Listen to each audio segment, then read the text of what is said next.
Hello and welcome to College Algebra 8.7. Today we're doing probability. So the first thing we need to talk about with probability is defining what's going on. So anytime we do something where we don't know what's going to happen, it's called an experiment. The things that could happen are the outcomes, and the list of all potential outcomes is called the sample space. And whenever you have sub-collection like specific things, that's an event. So what I mean by that, if I toss a six-sided die, the numbers 1 through 6 are the sample space. Those are the things that could happen. For an experiment to be fair, all of the things must be equally likely, so no loaded dice or anything like that. So whenever we talk about probability, the probability of event E is when E likely outcomes versus N sample spaces. For example, sometimes we think about it as your favorable outcomes, things you're trying to think about,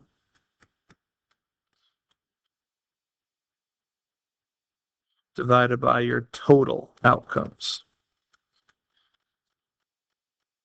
For example, if I were to roll a dice and I wanted it to be an even number, I would count how many even numbers there are. So 2, 4, 6. So I would have 3 favorable outcomes over all 6 possible outcomes. So 3 over 6 or 1/2 or 50%. Okay. So let's take a look at some outcomes. Now, if you toss 3 coins, find the probability that you get exactly 2 tails. Well, if I toss 3 coins, I could get heads or tails each time. So I have 2 outcomes on the first coin toss. I have 2 outcomes on the second coin toss, and I have 2 outcomes on the third coin toss. The fundamental counting principle says I should have 8 total combinations, which I have listed over here for the sake of simplicity. Tails, tails, tails, heads, tails, tails, etc. So find the probability I get exactly 2 tails. Well, here I have exactly 2 tails. Here I have exactly 2 tails. Here I have exactly 2 tails. So I would say 3 out of 8 or 37.5%. Find the probability you get tails on the third toss. 1, 2, 3, 4. 4 out of 8 or 50%. Find the probability you get at least 1 head.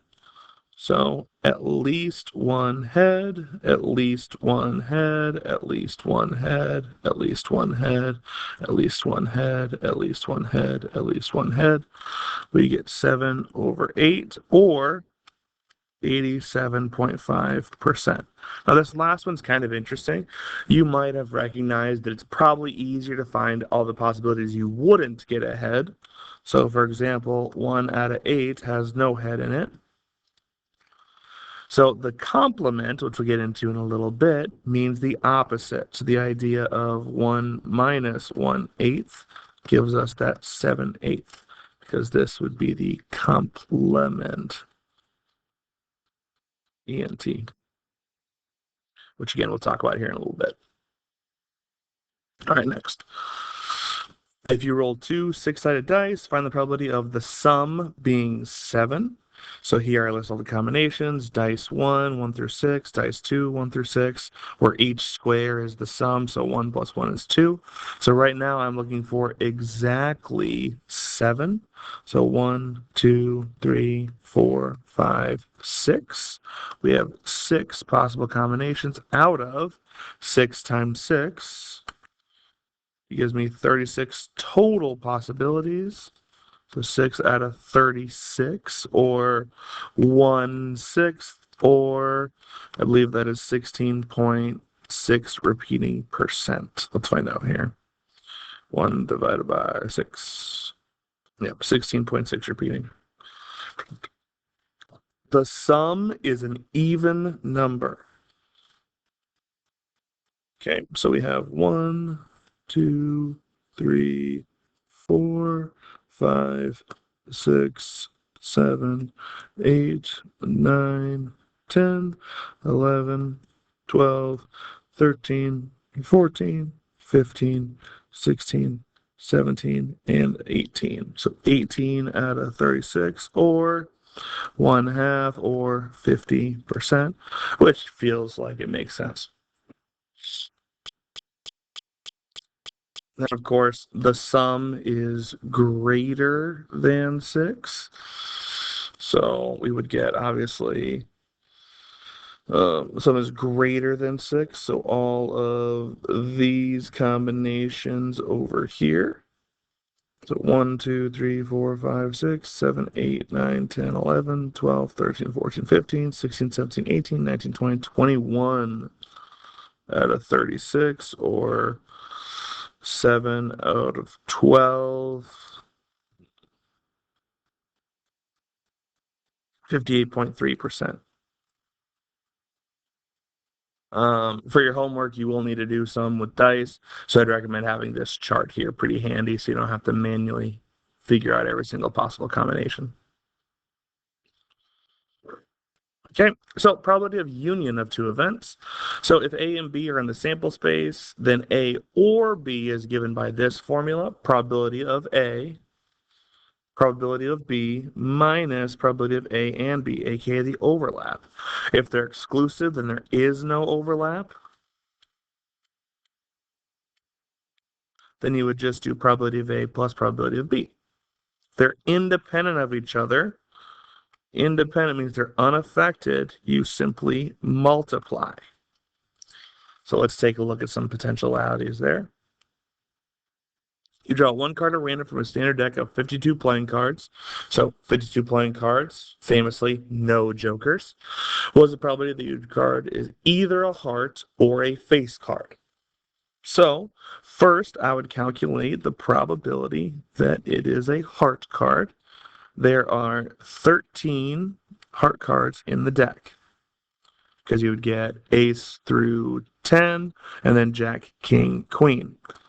And then, of course, you'd have to figure out the probability that there are face cards, which there are 12 because there's jack, king, queen for 3 different ones.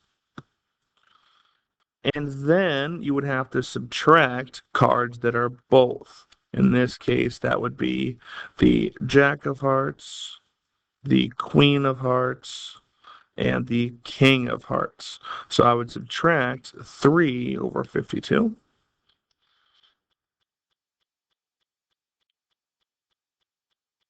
So we would get 22 over 52,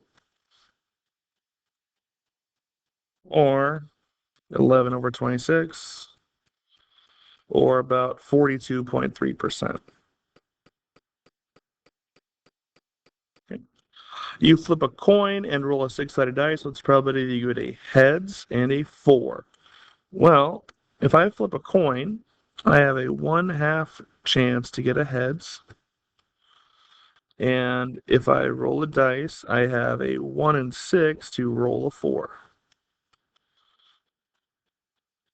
Now, is my coin flip going to affect my dice roll and vice versa at all? No. So these are independent.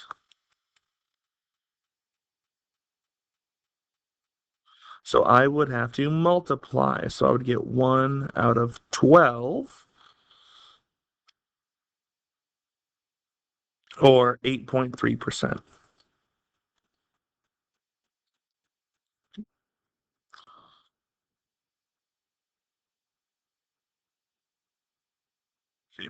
Probability of a complement, as I talked about earlier, the complement way back when we talked about this example.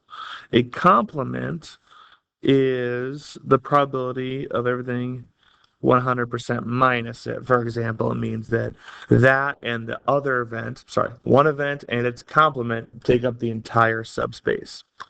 So, for example, if I were talking about the probability of rolling a dice and getting a 1 would be 1 out of 6.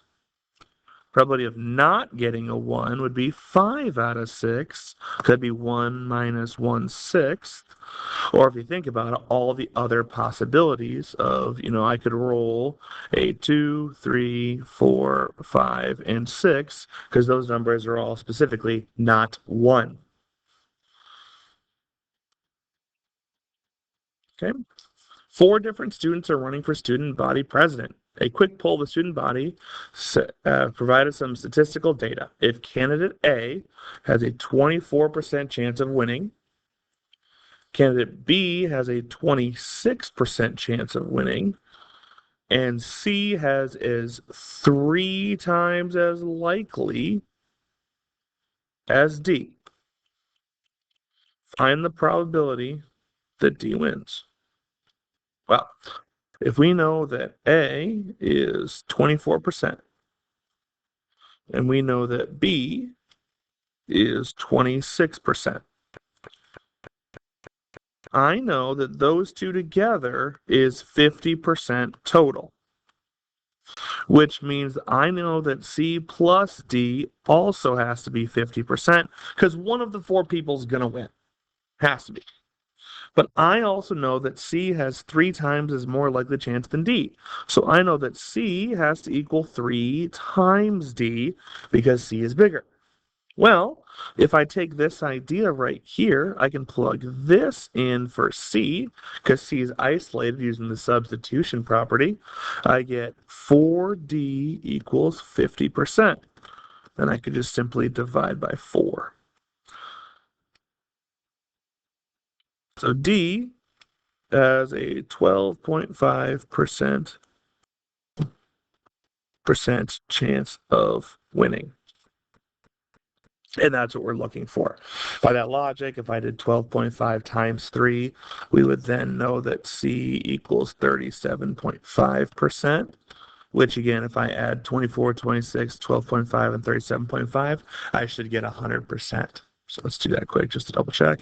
24 plus 26 plus 12.5 plus 37.5. Yep, 100%. Thank you for listening, and I hope you have a great day.